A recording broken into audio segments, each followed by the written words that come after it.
Oke, selamat pagi, siang, sore, dan malam teman-teman semuanya. Kenalin lagi, gue Karen dari TI 19 sebagai Aslab Ergo Angkatan 2019.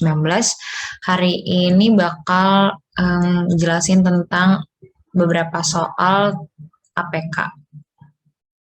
Oke, jadi soal pertama dikatakan bahwa sebuah work area has a reflectivity of 60% dan based on the color combination of the workstation and immediate environment. Nah, terus tasknya itu declassified as difficult. Lalu yang ditanya ini apa sih your recommendation illumination kalau workernya itu umurnya 43 tahun, terus kecepatan kerjanya itu dalam kategori kritikal. Oke, jadi kita langsung lihat aja ke pembahasannya.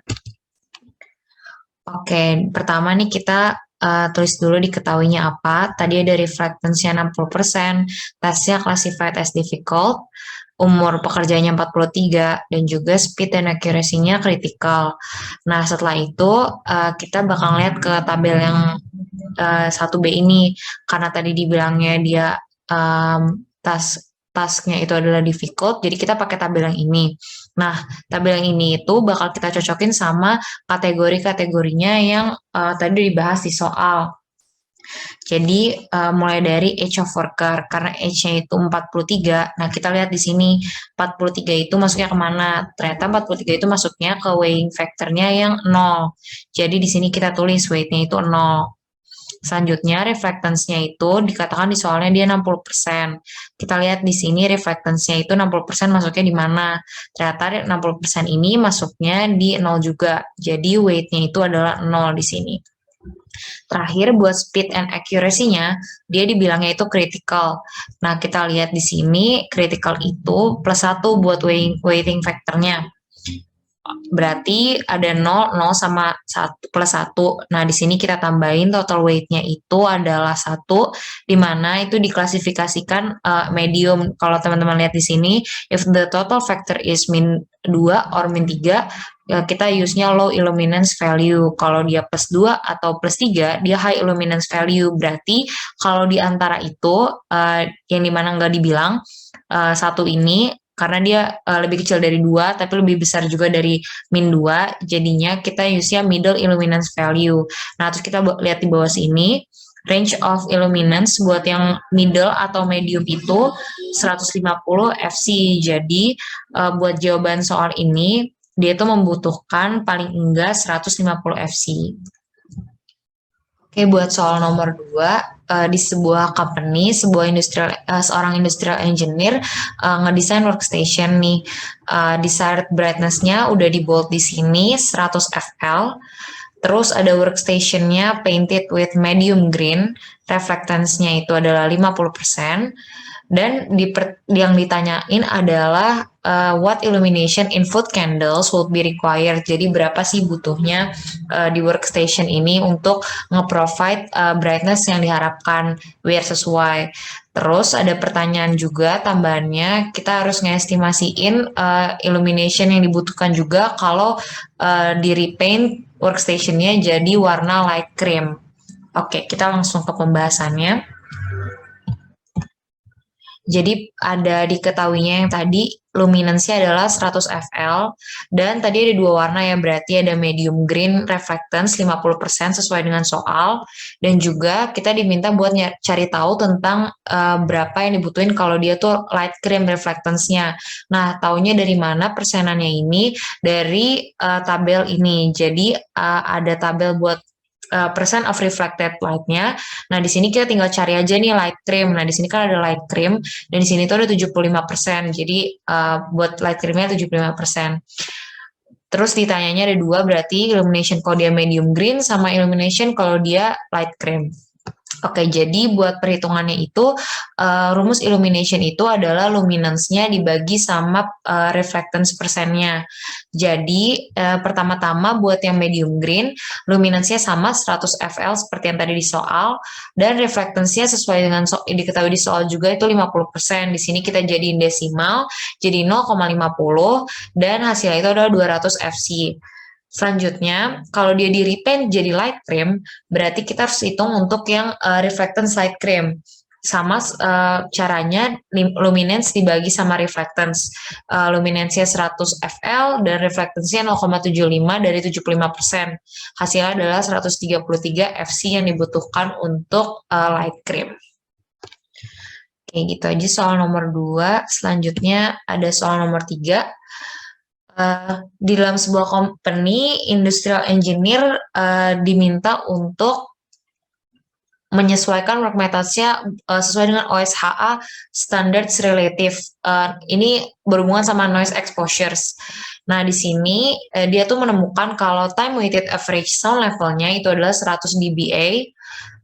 Terus dari 20 operatornya dia tuh dikasih earplugs yang bisa bikin aman pendengaran sedikit itu punya NRR atau noise reduction ratingnya sebesar 20 dB. Terus yang di sini tuh yang ditanya itu what improvement resulted. Jadi improvement apa yang dihasilkan. Terus kalian departemen ini in compliance with the law atau enggak, dia udah sesuai sama hukum noise exposure yang berlaku atau enggak. Nah, kita bakal lihat jawabannya. Oke, jadi mulai dari diketahui si Dorbin Company ini diassign untuk sesuai sama OSHA standar.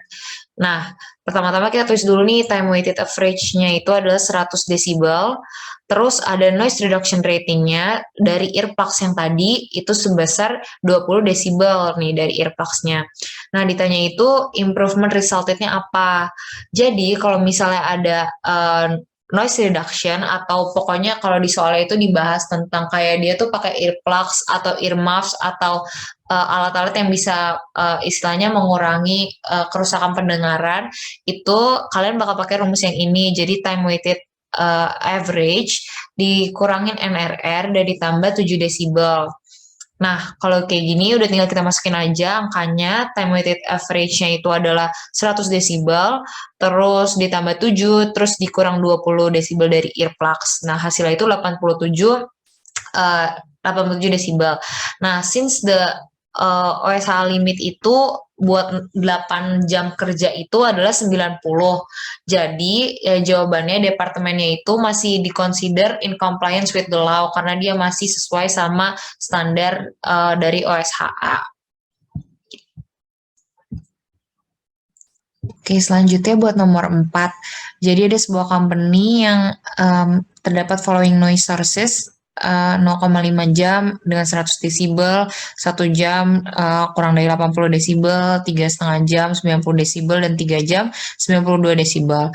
Nah, pertanyaannya itu apakah is this company in compliance atau dalam kepatuhan sesuai standar atau enggak, sama what is the dose exposure, exposure-nya berapa terhadap bunyinya, sama what is the TWN noise level. Jadi dia mau nanya time weighted average noise levelnya berapa. Oke, kita langsung ke pembahasannya. Nah, pertama kan diketahui dulu nih dari waktunya ya, C1 0,5 jam, C2 1 jam, C3 3,5 jam, C4 3 jam. Nah, tadi kan juga diketahui buat desibelnya ada T1 100, T2 95, T3 90, T4 92. Nah, buat desibel ini kita konversiin berdasarkan tabel ini. Jadi kalau teman-teman lihat nih ada 100 desibel. Nah, di sini 100 desibel dikonversiin jadi angka 2, 95 desibel dikonversiin jadi angka 4, 90 desibel dikonversiin jadi angka 8, dan 92 desibel jadi angka 6,1. Nah, setelah itu ditanya nih dose exposure-nya berapa dan TWA noise level-nya berapa. Oke, kita langsung aja. Yang pertama buat dose exposure dulu, rumusnya gini. Jadi 100 dikali waktunya dibagi yang tadi angka yang udah kalian konversiin, nah ditambahin semuanya. Jadi dimasukin yang tadi kan ada 0,5, C1-nya, T1-nya ada 2, C2-nya ada 1 hour, T2-nya ada 4. Nah, pokoknya semuanya dimasukin ke sini nih 0,5 bagi 2, tambah 1 bagi 4, tambah 3,5 bagi 8, tambah 3 bagi 6,1.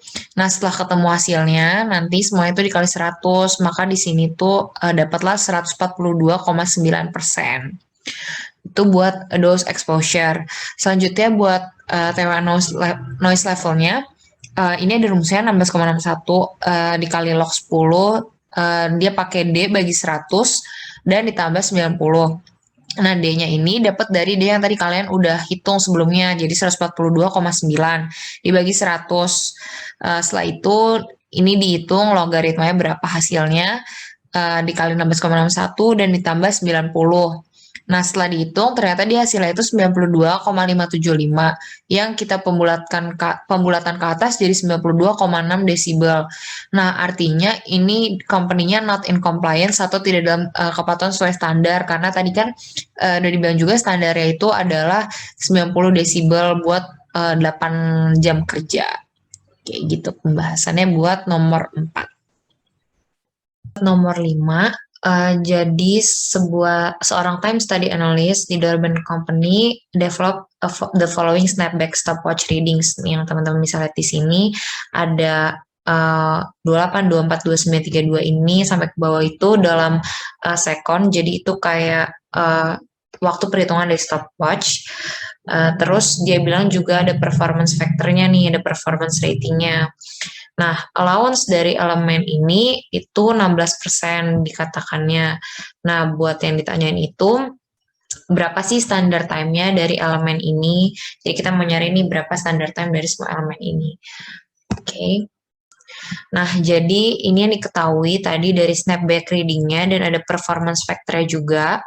Terus ada allowance-nya yaitu 16%, yang ditanya itu adalah standard time. Nah, solusinya itu kita pakai dua formula ini. Yang pertama, kita cari dulu normal time-nya. Normal time itu adalah representative time atau dari snapback reading ini dari stopwatch-nya tadi, dikali performance factor-nya, persenannya berapa ini, dibagi 100.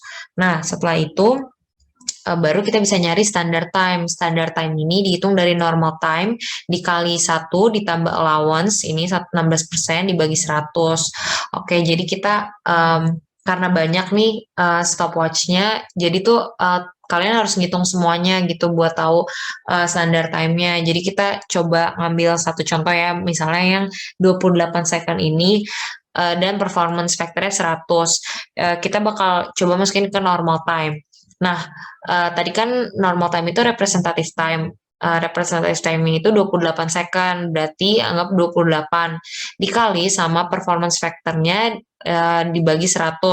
Nah, di sini performance factor-nya itu adalah 100.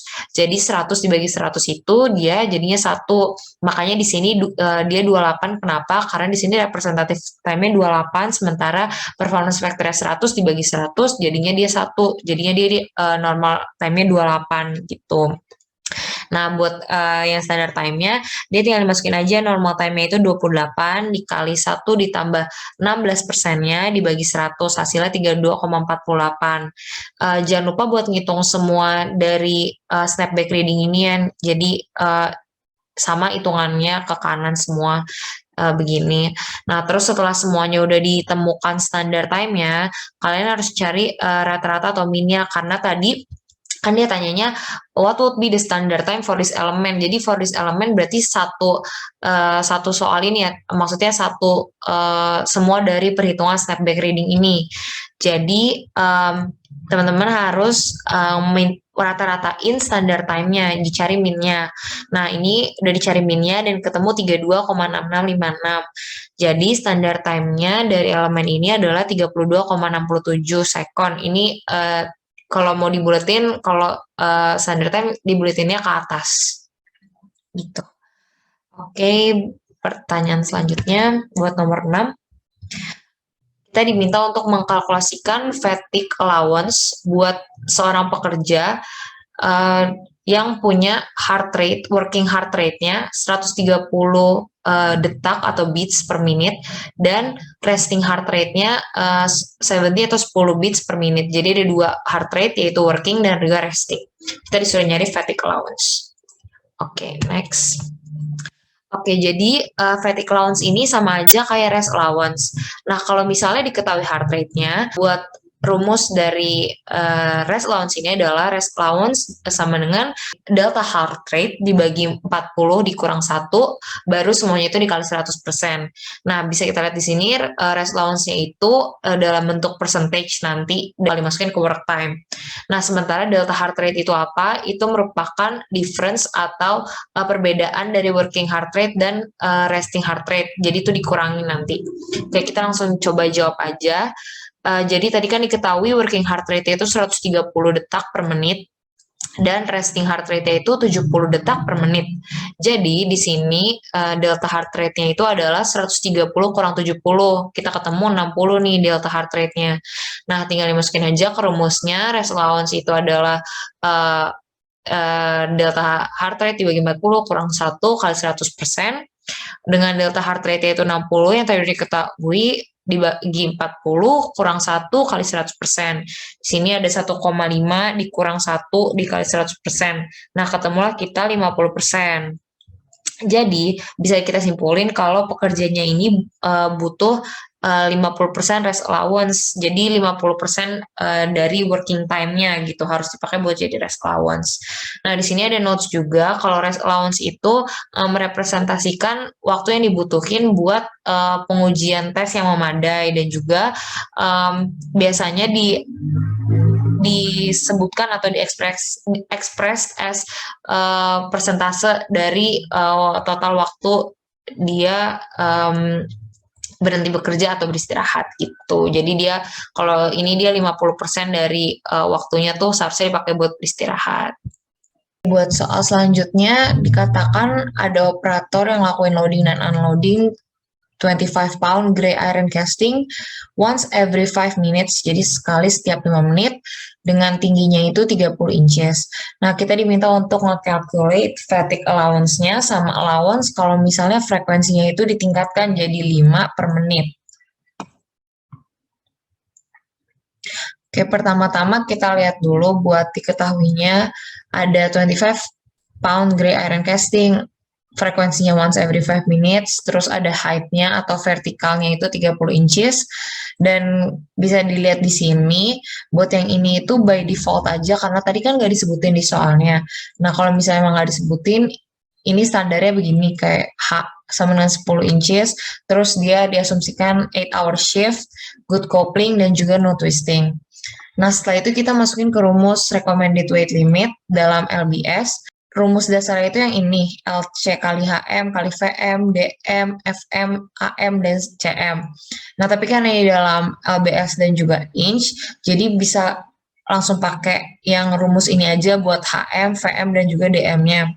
Nah, setelah itu tinggal kita masukin aja angka-angkanya. Tadi HM itu 10 per H, H-nya itu adalah 10 inches, kita masukin langsung angka 10-nya. Terus buat VM-nya, V-nya itu kita masukin angka 30 karena dia tadi bilangnya height-nya of 30 inches. Terus buat D-nya itu by default adalah 0,1, jadi 0,82 tambah 1,8 bagi 0,1. Terus dikali sama A-nya, ini kenapa 0? Karena dia tuh nggak ada asymmetric multiplier-nya. Jadi dia boleh dibilang 0 aja, kalau 0 itu nanti jadinya tuh 1 A-nya. Terus dikali 0,85 buat FM-nya.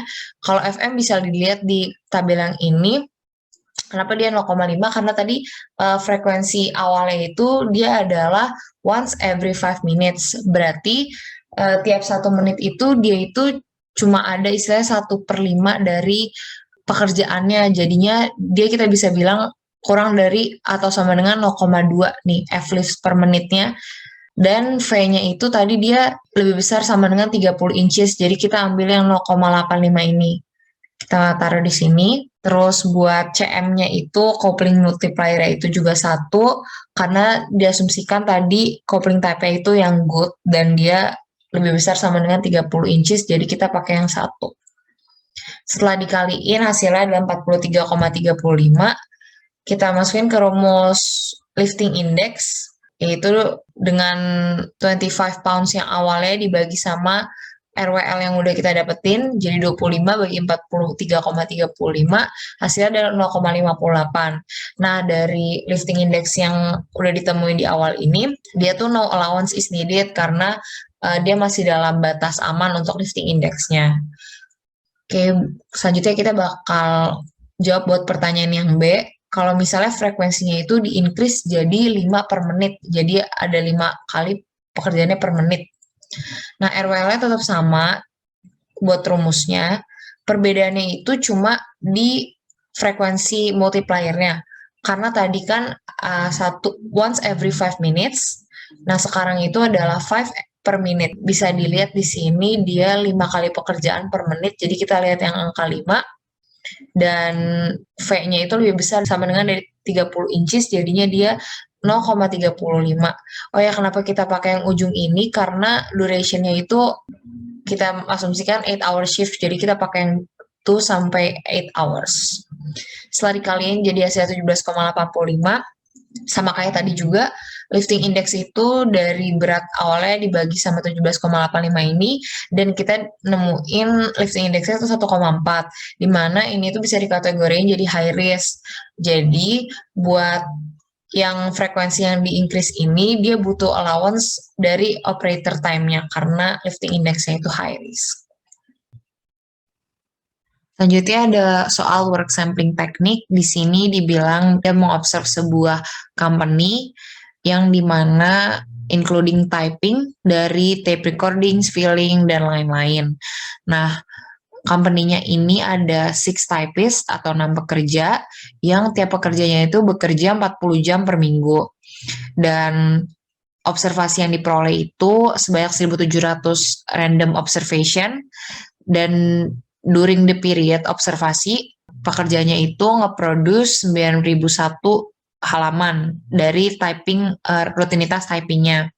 Nah, dari random observation, 1.225 itu menunjukkan bahwa dia tuh kegiatannya adalah mengetik atau typing gitu. Nah, di assuming 20% allowance dan juga ada adjusted performance rating factor sebesar 0,85. Kita disuruh untuk calculate hourly standard per page of typing. Jadi kita diminta untuk calculate standard time dari tiap halaman yang mereka ketik gitu. Oke, kita langsung ke pembahasan. Oke, pertama diketahui dulu jumlah pekerjaannya adalah 6 dan work hour-nya itu 40 jam per minggu. Di sini kita hitung time-nya, dia di observe itu 4 week atau 4 minggu, dan tiap minggu itu 40 jam, sehingga 4 kali 40 jadi 160 jam. Banyak halaman yang dihasilkan adalah 9.001 halaman. NI ini merupakan observation yang mereka itu mengetik kegiatannya. Jadi tadi kan ada sebanyak 1.225. Nah, kalau N ini total observasi seluruhnya yaitu 1.700. Ada juga performance ratingnya yang tadi dikasih yaitu 0,85 dan juga allowance-nya 20%. Nah, yang ditanya ini adalah standard time-nya berapa sih? Jadi, buat ngitung standard time, pertama-tama kita hitung dulu observe time-nya atau OT, yaitu dengan time atau T dibagi sama P, banyak yang diproduksi, dikali banyak observasi typingnya dibagi total observasi semuanya. Oke, jadi ini kita masukin, ini kenapa ada 6, karena 6 itu adalah banyak pekerjanya, dikali 160 dari sini, 160 hour, dan dibagi sama banyak halaman yang dihasilkan, yaitu 9.001 halaman.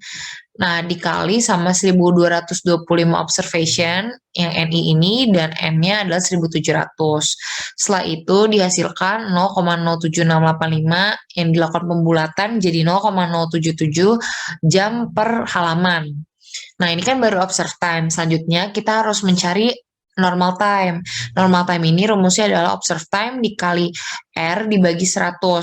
Observe time-nya tadi kita udah ketemu 0,077 dikali 0,85 dibagi 100. Ini sebenarnya udah 85 dibagi 100 sih. Jadi yang tadi 0,8, kalau misalnya dia udah dalam bentuk desimal 0,85, kalian tinggal masukin aja performance ratingnya langsung dalam bentuk 0,85. Nah, 0,077 dikali 0,85 dapat 0,06545, yang dimana dibulatkan jadi 0,066 hour per page. Baru setelah kita ketemu normal time, kita bisa nyari standard time. Standard time itu rumusnya adalah normal time dikali 1 ditambah allowance. Normal time-nya tadi udah ketemu 0,066, dikali 1 ditambah allowance-nya tadi 20%. Karena 20% kita jadi 0,2, dan ini 0,066 ditambah 1 dikali 1,2, hasilnya adalah 0,0792 hour per pages. Nah, tapi kan ini masih terbalik ya, jadi kayak dia cuma ada istilahnya satu halaman tuh berapa jam, sementara dia nanyanya ke kita tuh berapa halaman yang bisa dihasilkan dalam satuan waktu, satuan jam gitu. Nah, makanya ini kita dibalik lagi dan dibagi sama hour-nya, jadi 12,63 pages per hour. Soal selanjutnya, ada 30 pound bucket of sand dengan koefisien frictionnya itu 0,40 dan dikatakan dia didorong 15 inches away dari operatornya dengan kedua tangan. Nah, pertanyaannya itu berapa sih normal time-nya dari gerakan tersebut? Oke, kita langsung aja ke pembahasannya. Yang pertama diketahui W-nya itu adalah 30 pound yang kita konversiin jadi 133,45 karena 1 pound itu sama dengan 4,4 Newton. Jadi 133,45 Newton itu dari 30 kali 4,4. Dan dibilang itu tadi koefisien geraknya itu sebesar 0,4, berarti mu-nya itu sebesar 0,4. Jarak dorong dari operatornya adalah 15 inci, kita konversiin juga ke meter jadi 0,38 meter. Nah, di sini juga ada rumus-rumus dasar jarak, yaitu S sama dengan V kali T, kecepatan kali waktu.